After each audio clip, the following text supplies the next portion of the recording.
اس اختلاط میں سے وہ پھول جو مسرتوں کی صورت میں ہمیں ملتے ہیں، وہ کلیاں جو مسکراہٹوں کی صورت میں کھلتی ہیں، انہیں ہم ظرافت یا مزاح کے پیرائے میں دیکھتے ہیں، اور وہ باتیں جو ہمیں سنجیدہ کرتی ہیں، وہ احساسات جو ہمیں رنجیدہ کرتے ہیں، وہ کیفیات جن کے باعث ہم پر غم و آلام کی کیفیات طاری ہو جاتی ہیں، وہ سنجیدگی کے یا یوں کہہ لیجئے کہ سیریس لٹریچر کے ضمن میں آتی ہیں۔ بہرحال طنز و مزاح یا ظرافت کو ہم چند لفظوں میں یا چند جملوں میں اس وجہ سے بیان نہیں کر سکتے کہ جیسا کہ میں نے شروع میں کہا تھا کہ ظرافت یا مزاح ایک صنف نہیں، صفت ہے، ایک رجحان ہے۔ یعنی وہ رجحان یا وہ ایسی تحریر کہ جسے پڑھ کر زیر لب تبسم آتا ہے، ہم مسکرا اٹھتے ہیں، اور بسا اوقات یہ تبسم قہقہوں میں بدل جاتا ہے، ہم کھل کر ہنس دیتے ہیں، چند لمحوں کے لیے مسرت حاصل کرتے ہیں، طبع حساس کی تسکین ہوتی ہے، ہمارے لیے یہ تحریریں تفریح طبع کا کام دیتی ہیں، یا کچھ بھی ایسے الفاظ ہم اس کے لیے استعمال کر سکتے ہیں۔ لیکن عام الفاظ میں سیدھی سادی سی بات اگر میں کروں تو وہ تحریر جس سے پڑھ کر ہمیں خوشی محسوس ہوتی ہے، ہم سکون پاتے ہیں، جو ہماری ہنسی، مسکراہٹ یا کہکہوں کا باعث بنتی ہے، وہ تحریر ظریفانہ تحریر یا مزاحیہ تحریر کہلاتی ہے۔ جبکہ وہ تحریر جسے پڑھ کے ہم خوش تو ہوتے ہیں، طبع حساس کی تسکین تو ہوتی ہے، لیکن بین السطور اس تحریر میں سوچ کی نئی راہیں ہوتی ہیں، ہمیں وہ تحریریں فکر کی طرف ابھارتی ہیں، ہم اسے پڑھ کر یہ محسوس کرتے ہیں کہ شاید ہمارے معاشرے کی کوئی خامی کی نشاندہی کی گئی ہے ہلکے پھلکے پیرائے میں، وہ خامی کہ جس کی نشاندہی شاید اگر سنجیدہ انداز میں کی جاتی تو ہم اسی تحریر کا برا منا لیتے، ہمیں وہی تحریر ناپسند آ جاتی ہے، وہ بات ہمیں تلخ گزرتی۔ لیکن اس بات کو جب شوگر کوٹڈ انداز میں، یوں کہہ لیجئے کہ چاشنی، میٹھی چاشنی کا لبادہ پہنا کر یا میٹھی چاشنی میں ڈبو کر جب وہی تلخ بات ہم تک پہنچائی جاتی ہے تو ہم اسے طنز کے پیرائے میں لیتے ہیں۔ ڈاکٹر اشفاق ورک طنز و مزاح کی وضاحت کرتے ہوئے کہتے ہیں، ایک آدمی معاشرتی ناہمواریوں اور کجرویوں کو دیکھ کر یا تو ان کا عادی ہو جاتا ہے اور یا پھر جھنجھلاہٹ کا شکار ہو کر گالی گلوچ پر اتر آتا ہے۔ لیکن ایک فنکار کا طریقہ کار ذرا مختلف ہوتا ہے، وہ معاشرے میں موجود ان چھوٹی چھوٹی خامیوں کو خوردبینی آنکھ سے دیکھتا ہے اور انہیں انلارج کر کے قارئین کے سامنے پیش کر دیتا ہے،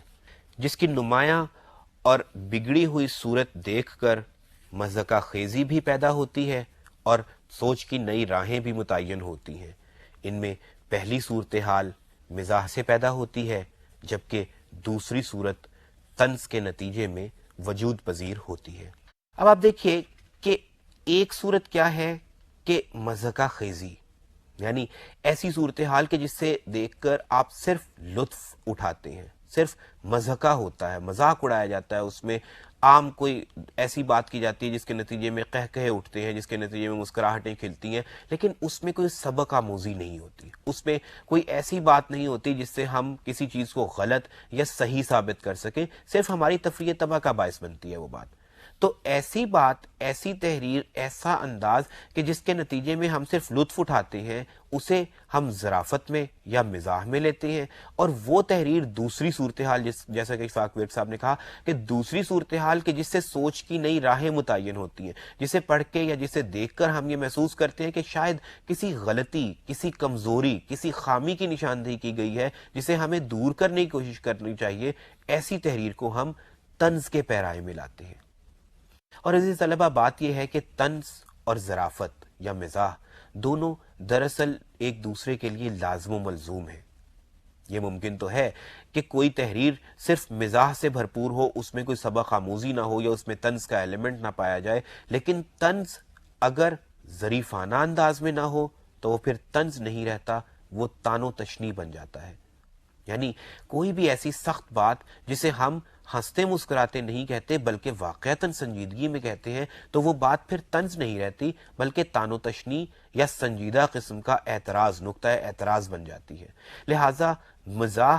اگر بے فائدہ ہوگا یا بے مقصد ہوگا تو وہ کھوکھلی ظرافت یا مزاح تو ہو سکتی ہے، لیکن طنز کے لیے ضروری ہے کہ اس میں ظرافت موجود ہو، اور اچھا مزاح بھی بہرحال عزیز طلبہ وہی ہوتا ہے کہ جس میں سبق آموزی ہو، جس میں کسی بات کا درس دیا جائے. صرف ایسا نہ ہو کہ ہم ٹھٹھوں میں یا کہکہوں میں کسی بات کو سن کر اڑا دیں. لہٰذا ضروری ہے کہ اچھا مزاح پیدا کیا جائے ایسی صورت میں کہ اس میں کوئی سبق آموزی کی بات ہو، لطیف سا صحیح، ہلکا پھلکا سا صحیح، لیکن طنز کا کسی حد تک ایلیمنٹ ہوگا تو وہ مزاح، وہ ظرافت زیادہ دیر تک قائم و دائم رہے گی.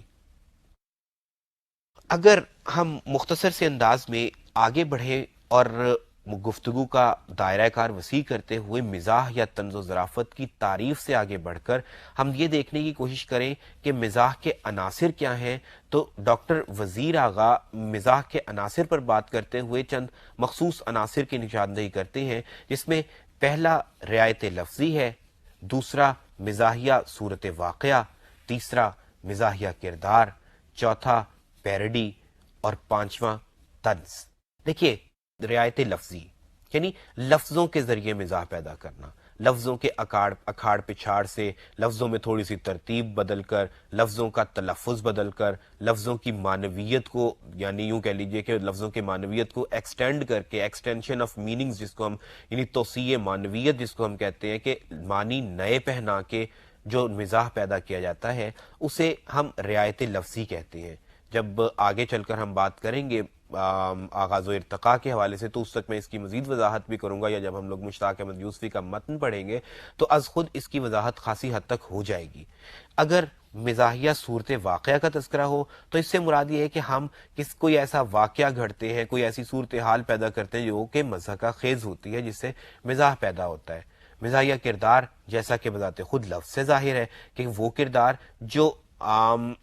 یوں کہہ لیجئے کہ معاشرتی روش سے قدرے ہٹا ہوتا ہے، sort of a social rebel جس کو ہم کہہ سکتے ہیں، سماجی باغی ٹائپ ایک ایسا انسان جو عمومی روایات سے ہٹ کر اس کا لباس، اس کا بولنے چالنے کا انداز، اس کا رہن سہن، اس کا سوچنے کا انداز، اس کا چیزوں کو دیکھنے کا انداز، یعنی ایک ایسا مکمل کردار جو معاشرتی کامن ان روایات سے قدرے ہٹا ہوتا ہے جن پر آج کل ہم زندگی گزار رہے ہیں، یا جن پر کسی بھی متعینہ وقت میں ہم زندگی گزارتے ہیں. ان روایات سے قدرے ہٹا ہوا، نارمل صورتحال سے ہٹا ہوا ایک ایسا ایب نارمل کردار جس کو دیکھ کر ہم چونک جاتے ہیں، جس کو دیکھ کر یک وقت ہم اس کی طرف متوجہ ہو جاتے ہیں، وہ مزاحیہ کردار کے زمرے میں آتا ہے. جبکہ پیرڈی، جسے ہم اردو میں تحریف نگاری بھی کہہ سکتے ہیں، یعنی مثال کے طور پہ کسی بھی نظم کی یا کسی غزل کی یا کسی رائے کو مزاحیہ کر دینا، طنزیہ انداز میں اس کی، یعنی یوں کہہ لیجئے کہ اس کی نقل تیار کرنا، اور ایسی نقل تیار کرنا جس میں مزاح کا عنصر پایا جائے، تو اسے ہم پیرڈی کہتے ہیں. جبکہ طنز کی وضاحت عزیز طلبہ کچھ دیر قبل میں آلریڈی کر چکا ہوں. بہرحال تسلسل کو قائم رکھنے کے لیے یہاں پر اگر ایک دفعہ دوبارہ کرنا مقصود ہو تو میں یہ کہہ سکتا ہوں کہ طنز وہ بات شوگر کوٹڈ انداز میں، ہلکے پھلکے انداز میں کی گئی ایسی تلخ یا سنجیدہ بات کہ جسے اگر سنجیدگی کے پیرائے میں کیا جائے تو تلخیاں جنم لے، لیکن مزاح کے پیرائے میں کیا جائے تو اس سے سوچنے کے اور فکر کے نئے در واں ہوں. وہ تحریر یا وہ انداز طنز کہلاتا ہے. اور یہی وہ 5 عناصر ہیں جو دراصل مزاح یا طنز کو مکمل کرتے ہیں، اور طنز و ظرافت کا یہ رجحان ہمارے سامنے باقاعدہ طور پر ایک فن کی صورت میں آتا ہے. ہم لوگ روز اول سے ہنسنے مسکرانے کے عادی ہیں، لہٰذا یہ سوال کہ دنیا میں طنز و مزاح کا آغاز کہاں سے ہوگا، میری ذاتی رائے میں یہاں بنتا ہی نہیں ہے. بہرحال ادب کے اعتبار سے اگر میں بات کروں تو جہاں بہت سی دوسری اصناف کا آغاز یونان سے ہوا تھا، وہیں تربیہ، جس کو ہم لوگ انگلش میں کامیڈی کہتے ہیں، جس کی آسان اردو آج کل ہم لوگ طنز و ظرافت کے انداز میں کر لیتے ہیں، تربیہ کا آغاز بھی یونان ہی سے ہوا تھا. لیکن ارسطو کی کتاب بوتیقہ، جس کا میں گزشتہ لیکچرز میں مختلف انداز میں تذکرہ کر چکا ہوں، اس میں صرف المیے کے عناصر مکمل ملتے ہیں، المیے پر پوری بحث ملتی ہے. اس کی ایک وجہ تو یہ ہے کہ اس کے نزدیک، ارسطو کے نزدیک، المیہ ادب کی اعلیٰ ترین یا شاعری کی اعلیٰ ترین صورت تھا،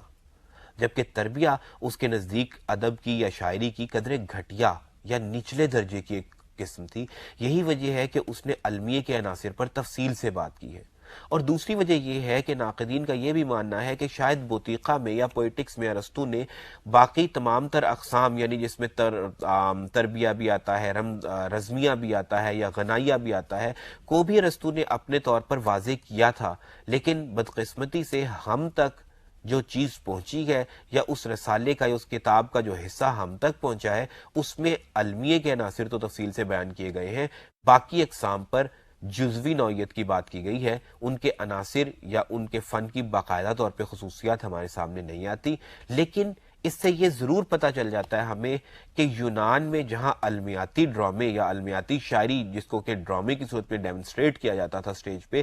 وہ تو باقاعدہ طور پہ تھی ہی، لیکن بہرحال وہاں پہ مضحکہ خیز قسم کے ڈراماز یا تربیہ ڈرامے میں پیش کیے جاتے تھے، جن کا بنیادی مقصد عزیز طلبہ کہا یہ جاتا ہے کہ اس وقت دیوی دیوتاؤں کو منانا ہوتا تھا، جس میں کردار مختلف النوع قسم کی ہٹی ہوئی ایب نارمل حرکات و سکنات کے ذریعے، مضحکہ خیز صورتحال کے ذریعے، مختلف نوعیت کے رقص کے ذریعے دیوی دیوتاؤں کو منانے کی کوشش کرتے تھے۔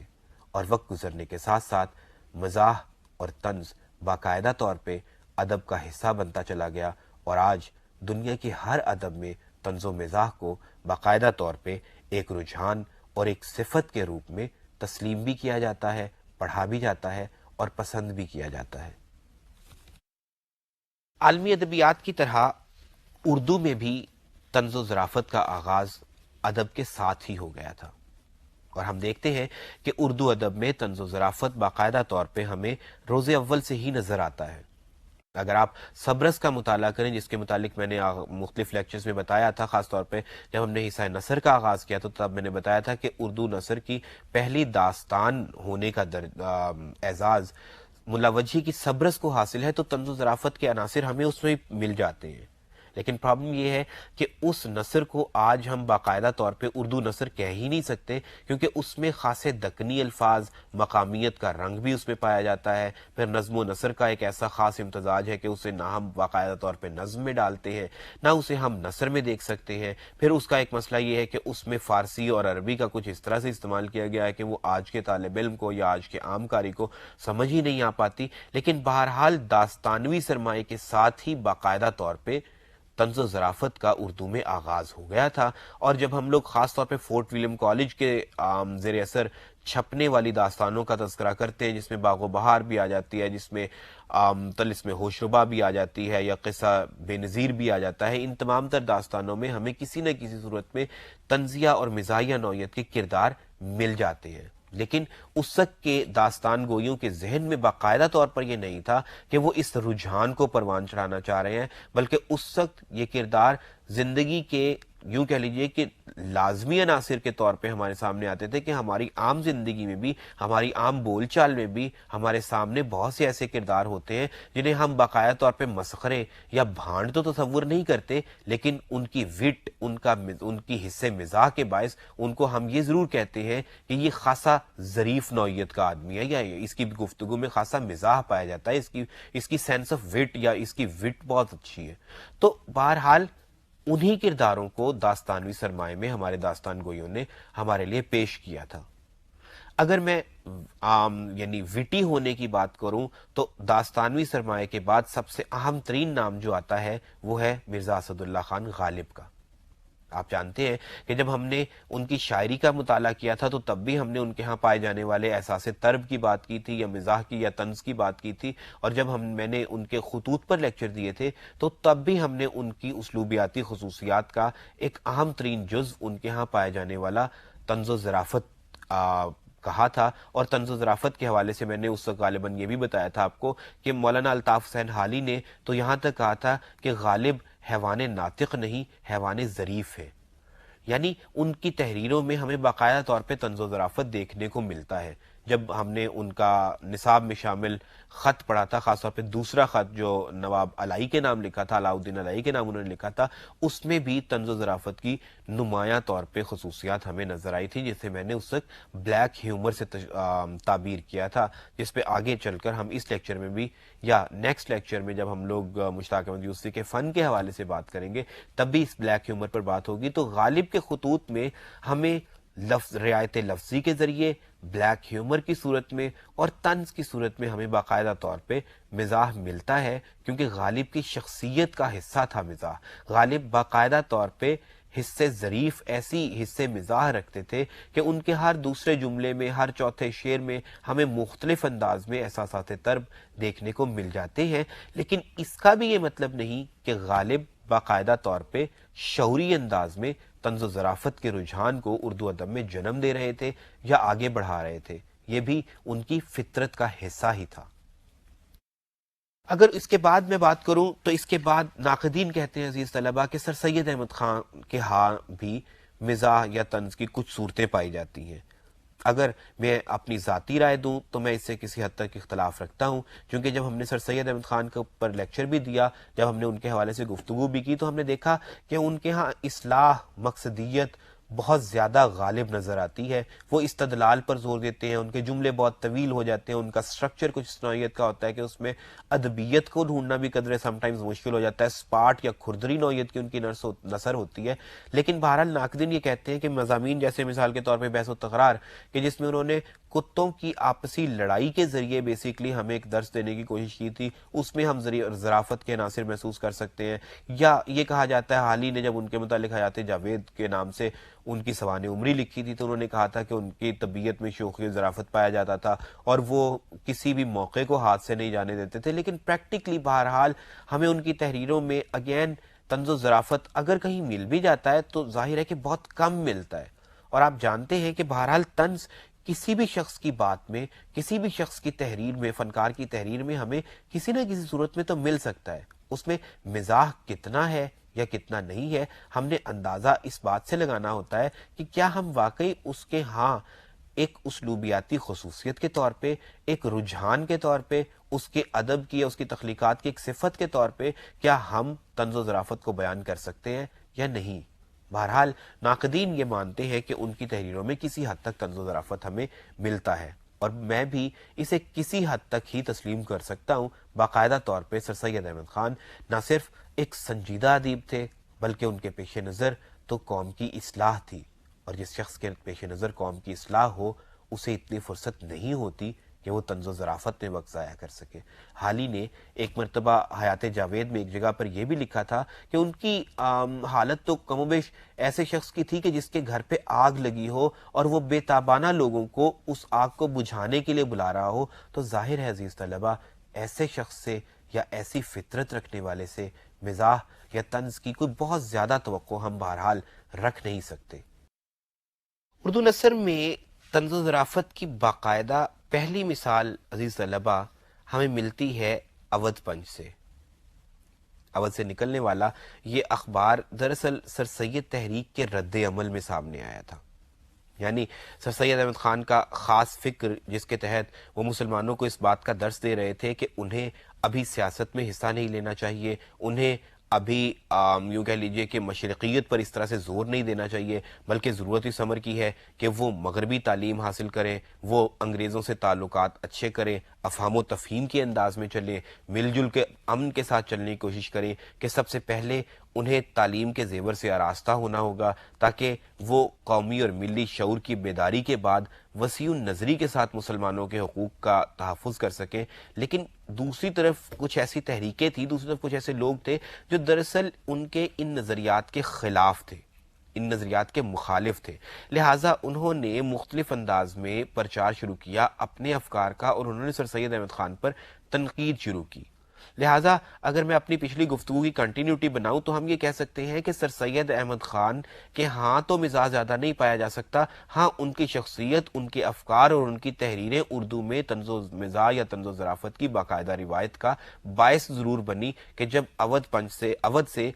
پنچ کے نام سے ایک اخبار نکلا جس کے مدیر تھے منشی سجاد حسین، انہوں نے ایک طرف تو اپنے اداریوں میں طنزی اور مزاحیہ انداز میں مختلف افکار کو ابھارا جس کے باقاعدہ طور پہ اردو میں طنز و ظرافت کو یوں کہہ لیجیے کہ رواج ملا اور عروج ملا۔ اس کے ساتھ ساتھ انہوں نے حاجی بغلول یا احمق الدین یا پیاری دنیا، کایا پلٹ، میٹھی چھری جیسے ناولز لکھے، جس کے نتیجے میں اردو میں باقاعدہ طور پہ طنز و مزاح کا ایک رجحان بنا۔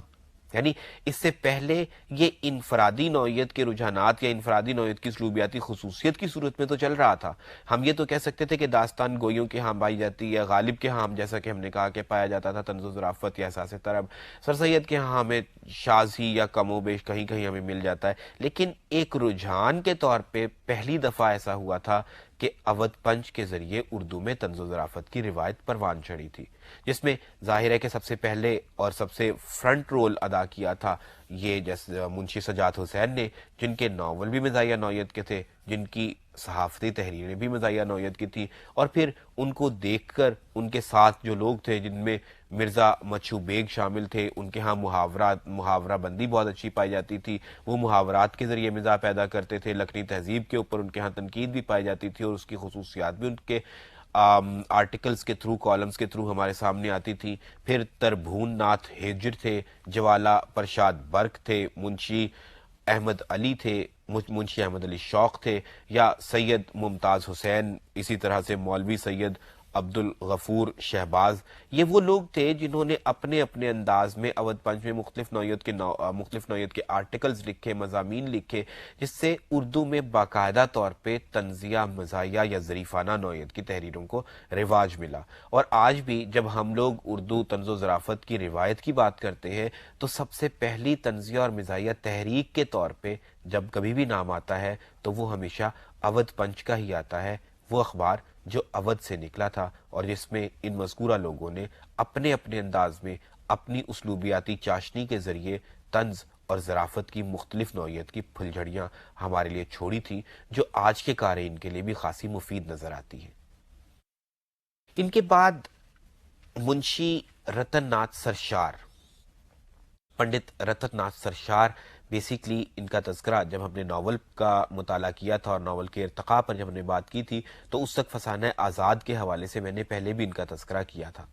داستانوی نوعیت کا ایک ایسا ناول کہ جس میں ربط تو قدرے کم پایا جاتا ہے، تسلسل بھی نہیں ہے، پلاٹ بکھراؤ کا شکار ہے، ایسا محسوس ہوتا ہے کہ کردار جو ہے افراط و تفرید کا شکار ہو جاتے ہیں. لیکن انہوں نے اپنی کردار نگاری کے ذریعے اور خاص طور پر ان کا جو کردار خوجی تھا اس کے ذریعے انہوں نے ایک ایسی صورتحال ضرور پیدا کر دی تھی کہ جو ان کے ناول کو اردو طنزیہ اور مزاحیہ روایت کے سلسلے میں امر کر گئی. یعنی ان کا یہ کردار خوجی جو اپنی حرکات و سکنات کے ذریعے، اپنے افکار کے ذریعے، اپنے سوچنے کے انداز کے ذریعے جو مزاح پیدا کرتا ہے، وہ واقعتاً اردو میں اس سے پہلے اس نوعیت کا کردار بہرحال اردو زبان میں یا اردو ادبیات میں بہت کم ہی دیکھنے کو ملا تھا. یوں فسانہ آزاد میں ناول کے طور پہ کیسی ہی خامیاں موجود ہوں، اس میں ربط پایا جا رہا ہو یا نہ پایا جا رہا ہو، رتن ناتھ سرشار نے اپنے اس کردار کی تخلیق کے ذریعے اور اس کے کچھ دوسرے کرداروں کی تخلیق کے ذریعے انہوں نے طنزیہ اور مزاحیہ روایت میں اس ناول کو اور خود کو ہمیشہ کے لیے امر ضرور کر لیا تھا. یہ ناول بھی عزیز طلبہ اودھ اخبار ایک نکلتا تھا، اودھ پنچ کے مقابلے میں ہی یہ اخبار رتن ناتھ سرشار نے نکالا تھا، اور اس اخبار میں یہ والا ناول دراصل ٹو بگن ود اقساط کی صورت میں بالاقساط آتا رہا تھا اور بعد میں اسے مرتب کر کے شائع کیا گیا تھا. اس کے بعد عزیز طلبہ آیا دور 20ویں صدی کا، اور آپ جانتے ہیں کہ 20ویں صدی میں رومانوی تحریک شروع ہی سے اردو زبان و ادب پر غالب ہو گئی تھی. اس دور میں ہمیں بہت زیادہ نام نہیں ملتے طنز و ظرافت کے، اگین بالکل اسی طرح سے جنہیں ہم باقاعدہ طور پہ ظریف لوگ یا جنہیں باقاعدہ طور پہ ہم ظریفانہ ادیب کہہ سکیں، طنزی اور مزاحیہ ادیب کہہ سکیں. لیکن ظاہر ہے کہ ایک فطری عنصر کے طور پہ، ایک رجحان کے طور پہ ہمیں کہیں کہیں مزاح کے عناصر مل جاتے ہیں. رومانوی تحریک یا اس دور میں یعنی کہ 20ویں صدی کے آغاز سے لے کے تیسرے چوتھے عشرے تک کے لوگوں میں جو لوگ ہمیں یا مصنفین میں جو لوگ خاص طور پہ ذکر کیا جا سکتا ہے ان میں شامل ہیں میر محفوظ علی بدایونی، مولوی عبدالحق، مہدی آفادی، خواجہ حسن نظامی، پریم چند، سجاد حیدر یلدرم، میاں عبدالعزیز فلک پیما، سجاد علی انصاری، اور ایسے دوسرے لوگ ہمیں ملتے ہیں جنہوں نے اپنے انداز میں اردو میں طنز و مزاح کی روایت کو قدرے آگے بڑھایا. یہاں یہ بات میں آپ کو بتاتا چلوں عزیز طلبہ کہ عبدالحق کی بات کر لی جائے یا پریم چند کی بات کر لی جائے یا ایون سجاد حیدر یلدرم کی بھی ہم بات کر لیں، ان کے ہاں طنز یا ظرافت بنیادی طور پہ ایسا پایا نہیں جاتا تھا،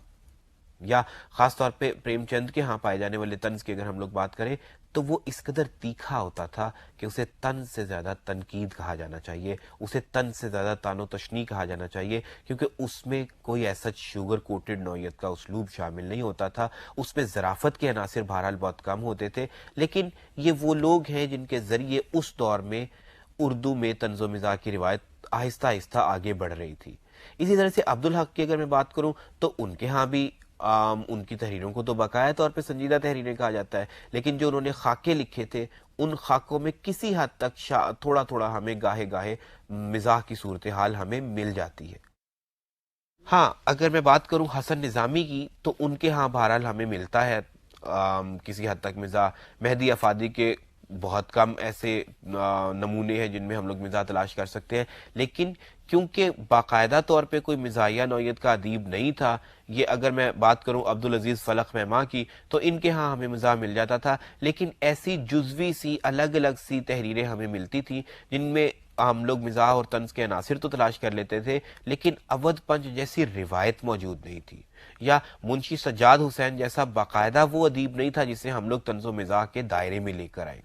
طنز و مزاح کے حوالے سے جو ہمیں اس دور میں سب سے بڑی مثال ملتی ہے اور جس کے بغیر اردو طنز و مزاح یا ظرافت کی روایت پوری نہیں ہو سکتی، وہ ہے عزیز طلبہ مرزا فرت اللہ بیگ کی۔ ڈپٹی نذیر احمد کے یہ طالب علم تھے اور انہوں نے کچھ اس انداز میں طنز و مزاح مضامین فرحت کے نام سے ان کی ایک کتاب ہے، یا اسی طرح سے ان کی ایک کتاب میری داستان کے حوالے سے ہے، انہوں نے اپنی ان تحریروں میں طنز و مزاح کو اس انداز میں لیا کہ باقاعدہ طور پر محسوس ہوتا ہے کہ ایک ادیب شعوری طور پر اس رجحان کو اپنانا چاہتا ہے اور وہ پیش کرنا چاہتا ہے اپنے آپ کو ایک ظریف ادیب کے طور پہ، ایک طنزیہ اور مزاحیہ ادیب کے طور پہ۔ آپ ان کی مضامین جیسے مثال کے طور پہ ڈپٹی نذیر احمد کی کہانی ہو، یا مردہ بدست زندہ ہو، یا میری بیوی ہو، نانی چنڈو اور ایک نواب کی ڈائری، یہ سارے کے سارے وہ مضامین ہیں، یا اس کے علاوہ دہلی کا ایک یادگار مشاعرہ، یہ وہ سارے مضامین ہیں عزیز طلبہ جس میں ہم باقاعدہ طور پہ طنزیہ سچویشن بھی دیکھتے ہیں، ظرافت کے عناصر بھی ہمیں ملتے ہیں، اور وہ عناصر جو شروع میں نے عرض کیے تھے جب میں نے بات کی تھی طنز و مزاح کے عناصر کی، وہ تمام کے تمام عناصر ہمیں ان کی تحریروں میں بخوبی مل جاتے ہیں۔ ان کی تحریروں کی خصوصیت سب سے بڑی یہ ہے کہ یہ ماضی کی بات زیادہ تر کرتے ہیں، شاید بہت نوسٹیلجک نوعیت کے انسان تھے اس وجہ سے، یا ان کا ماضی کچھ ایسا تھا جو انہیں ایونٹ سے بھرپور لگتا تھا اور ان کو ان کا اپنا حال انہیں ایونٹ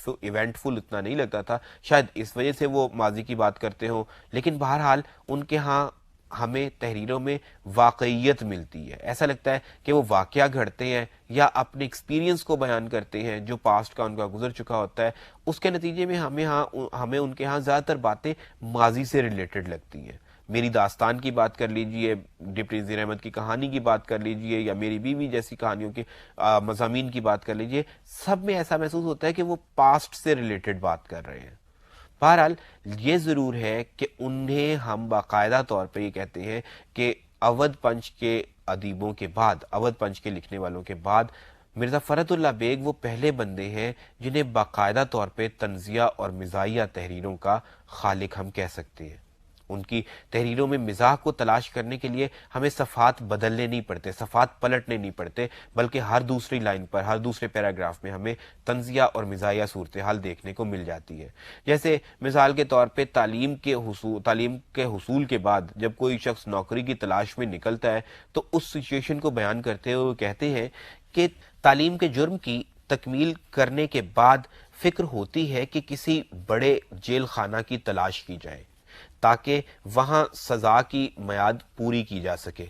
اس کے لیے سب سے پہلے اقبال جرم کیا جاتا ہے اور بتایا جاتا ہے کہ ہم نے تعلیم پانے کا جرم کتنا، کہاں، کس طرح اور کس خوبی سے کیا ہے۔ اس تحریر کو عرف عام میں ملازمت کی درخواست کہا جاتا ہے، لیکن افسوس ہے کہ اکثر و بیشتر یہ ساری کارروائی اکارت جاتی ہے اور ہر جگہ سے یہی جواب ملتا ہے کہ جیل خانہ میں گنجائش اتنی نہیں ہے کہ آپ کے لیے کوئی کونا نکل سکے، کسی دوسرے جیل خانہ کی تلاش کی جائے۔ اب دیکھیے کہ ایک سنجیدہ بات کو، یعنی ایک سنجیدہ حقیقت ہے، یہ ان کے دور کی حقیقت بھی تھی، ہمارے دور کی حقیقت بھی ہے، کہ ہمارے ہاں نوکریوں کا حصول، ملازمتوں کا حصول بہت مشکل ہو جاتا ہے۔ یہی وجہ ہے کہ انہوں نے ملازمت کو جیل خانے سے تشبیہ دی، یعنی ایک ایسا قید خانہ کہ جس میں انسان چاہے نہ چاہے اس کو جانا تو پڑتا ہے، ظاہر ہے پریکٹیکل لائف کا حصہ ہے، پیشہ ورانہ زندگی میں آپ کو جانا ہوتا ہے، لیکن وہ کہتے ہیں کہ اگر اسے جیل خانہ بھی تصور کر لیا جائے تو بطور جرم یا بطور سزا بھی ہمیں ملازمت ملنا بہت دشوار ہو جاتا ہے۔ تو یہ ہے وہ تحریر کا انداز جسے آپ طنز کے پیرائے میں لاتے ہیں کہ ہمارے دور میں روزگار کے مواقع جو ہمیں میسر نہیں آتے، ان پر ہلکے پھلکے انداز میں طنز کیا گیا ہے۔ عزیز طلبہ، فرحت اللہ بیگ کے بعد بڑا نام ہے رشید احمد صدیقی کا۔ علی گڑھ سے فارغ التحصیل رشید احمد صدیقی نے آشفتہ بیانی میری جو ان کی اپنی آپ بیتی ہے اس میں اور اپنی باقی تحریروں میں مختلف انداز میں مزاح کی صورتحال پیدا کی ہے۔ بس ہوا یہ ہے کہ ان کے ہاں بسا اوقات ظاہر ہے کہ وہ علی گڑھ سے پڑھے ہوئے تھے اور ان کے ہاں سر سید احمد خان کے اثرات کسی نہ کسی صورت میں بہرحال ہمیں ملتے ہیں، یا علی گڑھ کے طلبہ جو بعد میں ایک خاص فکر کے ساتھ آگے بڑھ رہے تھے ان کے ہاں علی گڑھ کے اثرات بہت زیادہ ہیں، سو صدیقی صاحب کے ہاں بھی ہمیں وہ ملتے ہیں، اور اسی کا نتیجہ یہ ہوا ہے کہ بسا اوقات وہ اچھی خاصی تحریر میں فلسفیانہ موضوعات، استدلالیت یا اس منطقیت یا اس نوعیت کی سنجیدگی پہ اتر آتے ہیں، جس کے نتیجے میں مزاح کا عنصر کہیں پیچھے رہ جاتا ہے۔ لیکن بہرحال یہ ضرور ہے کہ جب وہ مزاح لکھنا چاہتے ہیں تو پھر باقاعدہ طور پہ محسوس ہوتا ہے کہ ان کی طبیعت، ان کی فطرت، ان کی اسلوبیاتی خصوصیات میں ان کا رجحان باقاعدہ طور پہ طنز و مزاح کی طرف مائل تھا، اور انہیں طنزیہ اور مزاحیہ تحریروں پر خاصی قدرت تھی۔ آپ جانتے ہیں کہ علامہ اقبال کا ایک مصرع ہے کہ جدا ہو دین سیاست سے تو رہ جاتی ہے چنگیزی، یعنی اگر دین کو سیاست سے جدا کر دیا جائے تو پیچھے چنگیزی، ظلم و تشدد ہی رہ جاتا ہے۔ اب بعد میں ہم نے یہ صورتحال بھی دیکھی کہ بہرحال ہمارے اسکالرز نے، مذہبی اسکالرز نے مذہب کو کچھ اس انداز میں پریزنٹ کیا کہ جس کے نتیجے میں بذات خود نیا ظلم و تشدد شروع ہو گیا۔ تو رشید احمد صدیقی علامہ اقبال کے اس مصرے کی بنیاد پر بات کرتے ہوئے لکھتے ہیں کہ سوچتا ہوں کہ دین اور سیاست کو ایک دوسرے سے جدا رکھنے پر جس چنگیزی کا سامنا ہوگا وہ قابل قبول ہے، یا دین کو سیاست سے جوڑنے میں جس چنگیزی سے سابقہ ہوگا وہ قابل ترجیح ہے۔ سو اپنے انداز میں رشید احمد صدیقی طنز و مزاح کی روایت کو آگے بڑھاتے ہیں، اور جو مثال میں نے آپ کے سامنے بھی پیش کی ہے اس سے بھی آپ کو بخوبی اندازہ ہو گیا ہوگا کہ رشید احمد صدیقی کے ہاں پایا جانے والا مزاح خاصا نپاتلا، پڑھا لکھا اور علمی نوعیت کا مزاح ہے، اور یہی ان کی طنزیہ اور مزاحیہ تحریروں کی خوبی بھی ہے۔ رشید احمد صدیقی کے بعد اردو طنز و مزاح کی روایت کا ناقابل فراموش نام ہے احمد شاہ پطرس بخاری کا۔ بخاری صاحب کے نام کے علاوہ ہم نام کے بغیر دراصل ہم اردو طنز و مزاح کی تاریخ کو بیان ہی نہیں کر سکتے۔ انہوں نے اپنی ایک مختصر سی کتاب کے ذریعے، جسے مضامین پطرس کے نام سے شائع کیا گیا تھا، اس کتاب کے ذریعے انہوں نے اپنے نام کو طنزیہ اور مزاحیہ نثر ہی میں نہیں بلکہ اردو ادب میں ہمیشہ ہمیشہ کے لیے امر کر لیا۔ وہ بذات خود شعبہ تدریس سے وابستہ تھے، ان کا اردو زبان و ادب سے تعلیمی رشتہ نہ تھا، علمی رشتہ تھا۔ انہوں نے تعلیم کی غرض سے یا ڈگری کی غرض سے ایم اے اردو یا ایم فل وغیرہ نہیں کیا تھا، وہ بنیادی طور پہ انگریزی کے استاد تھے، لیکن اس کے باوجود ان کی تحریروں میں پایا جانے والا طنز و ظرافت، ان کی اسلوبیاتی خصوصیات، ان کی صفات، ان کا مزاح کسی بھی یوں کہہ لیجئے کہ صاحب زبان سے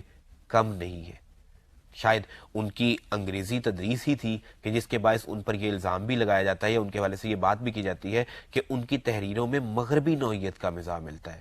ایک تو عزیز طلبہ بات یہ ہے کہ میں آج تک اس بات کو نہیں سمجھ سکا کہ مزاح میں مغربیت کیا اور مشرقیت کیا ہوتی ہے۔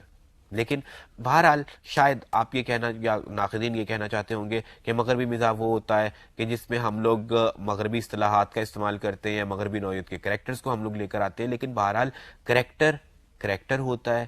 اگر آپ جیسے ان کا ایک مضمون ہے میبل اور میں، اب اگر کسی نے میبل کا تذکرہ کر دیا تو میبل ظاہر ہے کہ پاکستانی معاشرے میں بھی ہو سکتی ہے، اس میں ضروری نہیں کہ آپ اس پر مغربیت کا اطلاق کریں، لیکن ان کے چھوٹے چھوٹے جملے، ان کی یوں کہہ لیجئے کہ چست نوعیت کی اسلوبیاتی تراکیب جو ہیں وہ، کیونکہ انگریزی کے حوالے سے یہ بات کی جاتی ہے کہ اس میں آپ کو وٹ اردو کے مقابلے میں زیادہ ملتی ہے، شاید اس وٹ کے باعث ہم کہتے ہیں کہ انگریزی نوعیت کا یا مغربی نوعیت کا ان کا مزاح ہے۔ بہرحال میبل اور میں کے علاوہ اس بات کا اطلاق ان کی اسلوبیاتی خصوصیات پر مشکل ہی سے کیا جا سکتا ہے۔ ان کے معروف مضامین ہیں جن میں کتے بہت خاصا زیادہ معروف ہے، مرحوم کی یاد میں، پھر مرید پور کا پیر یا لاہور کا جغرافیہ، یہ وہ مضامین ہیں جنہیں آج بھی لوگ پڑھتے ہیں اور ایک دفعہ نہیں کئی بار پڑھتے ہیں، اور ہر دفعہ پڑھ کے نئی لذت، نئی تسکین، نیا لطف ملتا ہے۔ ظاہر ہے کہ ان کے ہاں دیگر مزاحیہ ادیبوں کی طرح مبالغہ پایا جاتا تھا۔ مبالغہ شاید ظرافت کی یا مزاح کی ایک بہت بڑی خصوصیت ہے، کیونکہ آپ اگر نارملائز کر دیں چیزوں کو، اگر آپ بالکل معمولات کے عین مطابق کر دیں سب کچھ، تو ظاہر ہے کہ پھر مزاح پیدا نہیں ہوگا۔ مزاح پلین تحریر کا نام ہو ہی نہیں سکتا، لہٰذا اس میں ابلاغ اور اس میں مبالغے کا ہونا کوئی ایسی حیران کن بات نہیں ہے۔ پطرس بخاری صاحب کا ایک اور بڑا کارنامہ اردو کی آخری کتاب ہے۔ یہ بھی ایک مضمون ہے، ابن انشا کے نام سے ایک کتاب، ابن انشا نے دراصل اس نام سے ایک کتاب بھی لکھی تھی، لیکن ان سے پہلے پطرس بخاری کا یہ مضمون اردو کی آخری کتاب، یہ دراصل محمد حسین آزاد نے ایک کتاب لکھی تھی، اردو کی پہلی کتاب، نصابی نوعیت کی کتاب تھی۔ اس کی پیرڈی کے طور پر، اس کی تحریف کے طور پر پطرس بخاری صاحب نے یہ کتاب لکھی، جس میں انہوں نے طنزیہ اور مزاحیہ سچویشنز کو مختلف انداز میں ہمارے لیے پیش کیا اور بتایا کہ دراصل آج اردو کا حال کیا ہو گیا اور اردو کی سچویشن ہے کیا۔ اگر ان کی ایک مثال میں ان کے مزاح کی ایک مثال دوں تو آپ کو بخوبی ان کی اسلوبیاتی خصوصیات کا اندازہ ہو جائے گا کہ وہ طنز نہیں کرتے، ان کے ہاں زیادہ مزاح پایا جاتا ہے، اور مزاح بھی لفظی نوعیت کا مزاح، سچویشنل مزاح، یعنی جس کو میں نے جب مزاح کے عناصر کی بات کی تھی تو میں نے کہا تھا مزاحیہ صورت واقعہ، یعنی واقعیت میں، واقعات کے اندر، پروسیڈنگز کے اندر ایک خاص نوعیت کا مزاح پیدا کرنا۔ ان کا ایک بہت معروف مضمون ہے کتے، جس میں وہ رات کے وقت کتے ایک دوسرے کے بعد یکے بعد دیگرے جس طرح سے بولنا شروع کرتے ہیں، اس کا منظر بیان کرتے ہیں۔ وہ کہتے ہیں کہ کل ہی کی بات ہے کہ رات 11 بجے ایک کتے کی طبیعت ذرا گدگدائی تو انہوں نے باہر سڑک پر آ کر ایک طرح کا مصرع دے دیا۔ ایک آدھ منٹ بعد سامنے بنگلے میں سے ایک کتے نے مطلع عرض کر دیا۔ اب جناب ایک کوہنا مشق استاد کو جو غصہ آیا تو ایک حلوائی کے چولہے سے باہر لپکے اور پھٹکا کر پوری غزل مقطع تک کہہ گئے۔ اس پر شمال مشرق کی طرف سے ایک قدر شناس کتے نے زوروں کی داد دی۔ اب تو حضرت وہ مشاعرہ گرم ہوا کہ کچھ نہ پوچھئے، بعض تو 2 غزلیں 6 غزلیں لکھ لائے تھے، کئی ایک نے فی البدی قصیدے کے قصیدے پڑھ ڈالے۔ وہ ہنگامہ گرم ہوا کہ ٹھنڈا ہونے میں نہیں آتا، ہم نے کھڑکی میں سے 1000 دفعہ آرڈر آرڈر پکارا، لیکن ایسے موقعوں پر پردھان کی بھی کوئی نہیں سنتا۔ ظاہر عزیز طلبہ، اس میں موجود مزاح اور مزاح کی سچویشن کو ایکسپلین کرنے کی ضرورت نہیں، اور یوں بھی میں سمجھتا ہوں کہ مزاح کو ایکسپلین کیا جائے تو مزاحیہ سچویشنز ختم ہو جاتی ہیں۔ اس کے لیے ضروری یہ ہوتا ہے کہ آپ کو زبان پر کم از کم اتنا عبور ہو کہ آپ یہ جان سکیں کہ طرح کا مصرع کیا ہوتا ہے، یعنی کہ وہ مصرع جس کے اوپر بسا اوقات ایک مصرے پر غزلیں لکھنے کے لیے کہی جاتی ہیں، یا مطلع اور مقطع کیا ہوتا ہے۔ اس پہ ہم لوگ آئندہ لیکچرز میں جب ہم لوگ اصطلاحات کے حوالے سے بات کریں گے تب بھی روشنی ڈالیں گے، اور حصہ شعر میں ہم اس پر آلریڈی قدرے بات کر بھی چکے ہیں۔ تو یعنی کتوں کے بھونکنے کو یا کتوں کے بولنے کو رات کے وقت یا کے بعد دیگرے انہوں نے ایک مشاعریاتی صورتحال سے تشبیہ دے کر مزاح کی صورتحال پیدا کی ہے۔ بہرحال احمد شاہ بخاری کے بعد، احمد شاہ پطرس بخاری کے بعد جن کا نام ہم طنز و مزاح کی روایت میں لیتے ہیں وہ ہے ابن انشا۔ آپ جانتے ہیں کہ ابن انشا کا تذکرہ ہم نے سفرنامے کے ارتقاء میں بھی کیا تھا، اور ہم نے بتایا تھا کہ انہوں نے ابن بطوطہ کے تعاقب میں اور چلتے ہو تو چین کو چلیے اور کیا واقعی دنیا گول ہے جیسے سفرنامے لکھے۔ ان کے علاوہ ان کی ایک کتاب تھی اردو کی آخری کتاب۔ میں نے ابھی تذکرہ کیا تھا کہ احمد شاہ بخاری نے ایک کتاب نہیں، ایک مضمون لکھا تھا اردو کی آخری کتاب کے نام سے، جبکہ ابن انشا نے اسی نام سے ایک پوری کتاب لکھی۔ یہ بھی بالکل اسی طرح تحریف کا ایک نمونہ ہے جیسا کہ میں نے اس مضمون کو قرار دیا تھا، یعنی تحریف سے مراد اصل کی بجائے ایک نقل بنانا اور ایک سنجیدہ بات کو ایک طنزیہ اور مزاحیہ بات میں تبدیل کر دینا، جیسا کہ پطرس بخاری کے حوالے سے میں نے کہا تھا کہ انہوں نے اردو کی آخری کتاب کے نام سے ایک مضمون لکھا، یا لاہور کا جغرافیہ ان کا ایک مضمون تھا جو ایک پنجاب کا جغرافیہ کے نام سے کتاب ایک آئی تھی، اس کی پیروڈی تھی، اس کی تحریف تھی۔ اسی طرح سے ابن انشا نے ان سفرناموں کے علاوہ جن کا تذکرہ میں نے گزشتہ لیکچرز میں سفرنامے کے حوالے سے بھی کیا تھا، اور ابھی بھی جیسا کہ میں نے بتایا کہ ان سفرنامے یعنی چلتے ہو تو چین کے چلیے، یا ابن بطوطہ کے تعاقب میں اور کیا واقعی دنیا گول ہے، ایسے سفرناموں میں تو ان کے ہاں طنز و مزاح تو تھا ہی، انہوں نے تحریف میں بھی نام پیدا کیا اور یہ کتاب لکھی اردو کی آخری کتاب، جس میں ہمارے سامنے ان کے مزاح اور ان کے طنز کے خاصے جوہر کھل کے سامنے آ جاتے ہیں۔ میں یہاں پر صرف ایک مثال کوٹ کروں گا، جیسا کہ وہ تاریخ پر روشنی ڈالتے ہوئے کہتے ہیں کہ شاہ اورنگزیب عالمگیر بہت لائق اور متدین بادشاہ تھا، دین اور دنیا دونوں پر نظر رکھتا تھا۔ اس نے کبھی کوئی نماز قضا نہ کی اور کسی بھائی کو زندہ نہ چھوڑا۔ بعض لوگ اعتراض بھی کرتے ہیں مؤخر ذکر بات پر، حالانکہ یہ ضروری تھا۔ اس کے سب بھائی نالائق تھے، جیسا کہ ہر بادشاہ کے بھائی ہوتے ہیں، نالائق نہ ہوں تو خود پہل کر کے بادشاہ کو قتل نہ کر دیں۔ یہ تو تھا ابن انشا کا تعارف، کیونکہ ہم اردو طنز و مزاح کی روایت میں یا کسی بھی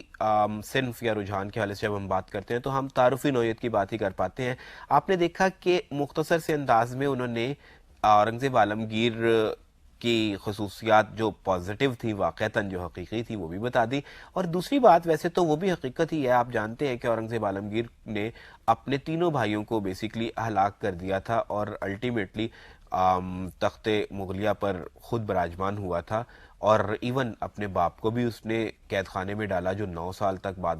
تک بعد قید خانے میں ہی رہا، اور وہیں پر ہی شاہ جہان کی وفات بھی ہوئی۔ تو یہ وہ حقائق ہیں جنہیں شاید ہم لوگ سنجیدہ انداز میں بیان کریں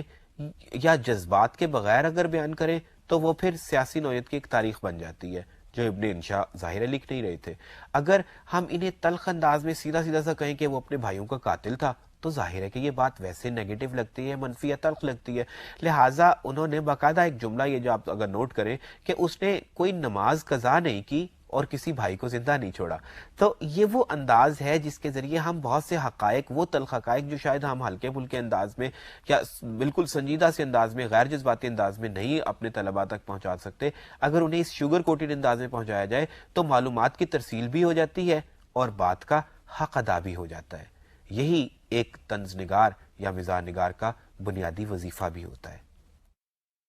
اس کے بعد عزیز طلباء، طنز و مزاح کی روایت میں ہم نام لے سکتے ہیں کرنل محمد خان کا۔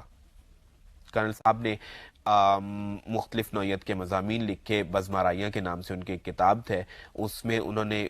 بات کی طنز و مزاح پر، یا بجنگ آمد میں انہوں نے طنز و مزاح کے حوالے سے بات کی۔ ان کے مزاح کی ایک خصوصیت یہ ہے کہ اس میں معاشرتی رجحان ہمیں بہت زیادہ ملتا ہے، یعنی ان کے ہاں اس وجہ سے معاشرتی رجحان ہونے کی وجہ سے ہمیں طنز بھی خاصا زیادہ ملتا ہے، یعنی وہ مغرب و مشرق کے حوالے سے بات کرتے ہیں اور وہ مختلف نو قسم کے معلومات فراہم کرتے ہوئے ہمیں احساس دلاتے ہیں کہ ہمارے معاشرے میں کیا ہو رہا ہے اور دراصل کیا ہونا چاہیے۔ جیسا کہ یہ ان کا ایک مضمون ہے خیالات پریشاں، جس میں وہ بتاتے ہیں ہمارے ہاں اس رجحان کے متعلق جس کے تحت ہم اپنے بچوں کو انگریزی تعلیم پر بہت زیادہ زور دلوا رہے ہیں، اور ہم یہ دیکھتے ہیں کہ بسا اوقات ہم تعلیم کے ذریعے، ابتدائی تعلیم میں بھی ہم اردو کی بجائے انگریزی کو ذریعہ تعلیم بناتے ہیں، جو کہ ظاہر ہے کہ کسی بھی زندہ قوم کے لیے کوئی بہت زیادہ مثبت بات نہیں ہے۔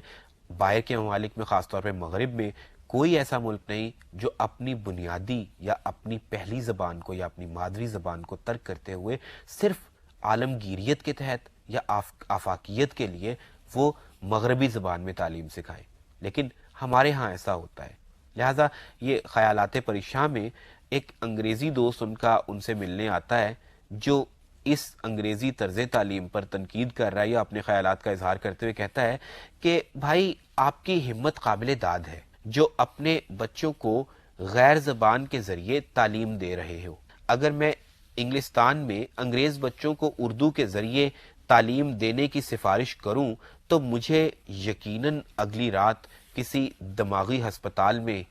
کاٹنا پڑے گی. آپ واقعی بہادر قوم ہیں. آپ نوٹس کر سکتے ہیں کہ آخری جملے میں پایا جانے والا طنز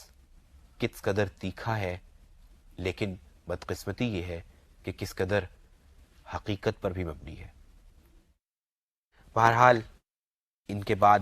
ہم تذکرہ کرتے ہیں شفیق الرحمان کا. شفیق الرحمان اردو طنز و ظرافت کے میدان میں اپنی مثال آپ ہیں. ان کی ایک نہیں بہت سی کتابیں ہیں اور ہر ایک کتاب خواہ حماقتیں کا تذکرہ کیجیے یا مزید حماقتیں کا تذکرہ کیجیے یا دجلہ کا تذکرہ کیجیے جس پر ہم نے گزشتہ لیکچرز میں بات بھی کی تھی سفرنامہ نگاری کے حوالے سے، ان میں پایا جانے والا مزاح اور ان کے ردر ہر دوسرے جملے میں پایا جانے والا مزاح فطری نوعیت کے مزاح کی بہترین مثال ہے.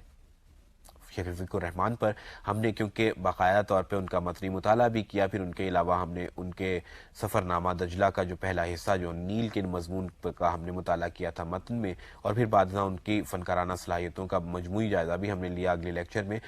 ہمیں ان کے مزاح پر یا ان کی خصوصیات اسلوب پر ہمیں زیادہ بات کرنے کی ضرورت نہیں. لیکن یہاں میں یہ ضرور کہوں گا کہ دو نام ہیں جدید مزاح کی تاریخ میں، ایک شفیق الرحمان کا اور دوسرا مشتاق احمد یوسفی کا. اور ہم نے آپ کے اس نصاب میں ان دونوں کا اہتمام کیا ہے. ان دونوں کو نصاب میں شامل کرنے کے لیے ہم نے شفیق الرحمان کو سفرنامہ کی ذیل میں آپ کے لیے پیش کیا اور مشتاق احمد یوسفی کا مطالعہ ہم آنے والے لیکچرز میں مزاح کے رجحان کے طور پر کریں گے.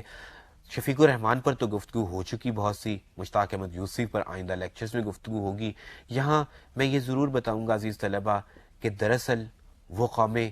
جو اپنے مزاح کو مضبوط نہیں کرتی، جو مہذب انداز میں ہنسنا نہیں جانتی، جو تہذیب اور شائستگی کے ذریعے طنز پر یقین نہیں رکھتی، ان قوموں کی غلطیاں، ان قوموں کی کمزوریاں اور ان قوموں کے مسائل کبھی حل نہیں ہوتے، کیونکہ وہ قومیں سنجیدہ انداز میں خود پر سوچ نہیں سکتی یا اپنی کمزوریوں کو حل نہیں کرنا چاہتی کہ اس سے ان کی تلخیاں نمایاں ہو جاتی ہیں، اور ان کا مزاح انہیں اس بات کی اجازت نہیں دیتا کہ وہ اپنی کمزوریوں یا کوتاہیوں پر نظر کر سکیں. لہٰذا وہ قومیں کمزور سے کمزور تر ہوتی جاتی ہیں. لہٰذا اپنے آپ پر ہنسنا سیکھیے، اپنے آپ پر طنز کرنا سیکھیے کہ اسی صورت میں سوچ کی نئی راہیں کھلتی ہیں. ہم یہ جان پاتے ہیں کہ ہم میں کیا خرابی ہے، اور جاننے کا یہ عمل ہمارے لیے پریشانی کا باعث نہیں بنتا کہ یہ مزاح کی صورت میں شوگر کوٹڈ انداز میں ہم تک پہنچتا ہے. لیکن وہ لوگ جو اس انداز کو اور اپنانا نہیں جانتے، وہ لوگ سچ پوچھئے تو عالمگیر تہذیب میں آگے نہیں بڑھ سکتے. لہذا کوشش کیجئے کہ ہم اپنے مزاح کو، اپنی ظرافت کو، اپنے طنز کو، اپنی لطف طبع کو تہذیب کے دائرے میں لائیں اور مضحکہ کی بجائے مزاح پیدا کریں. یعنی بات یہ ہے کہ لطائف کہنا اور بات ہوتی ہے، مذاق کرنا اور بات ہوتی ہے، لیکن مضحکہ اڑانا اور بات ہوتی ہے. مذاق کیجئے، مزاح پیدا کیجئے، لیکن ٹھٹھا نہ اڑائیے، مذاق اڑائیے مت. آپ سے ملاقات ہوگی اگلے لیکچر میں، جس میں ہم مطالعہ کریں گے اس متن کا جو آپ کے نصاب میں مشتاق احمد یوسفی کے حوالے سے شامل کیا گیا ہے. تب تک کے لیے اللہ حافظ.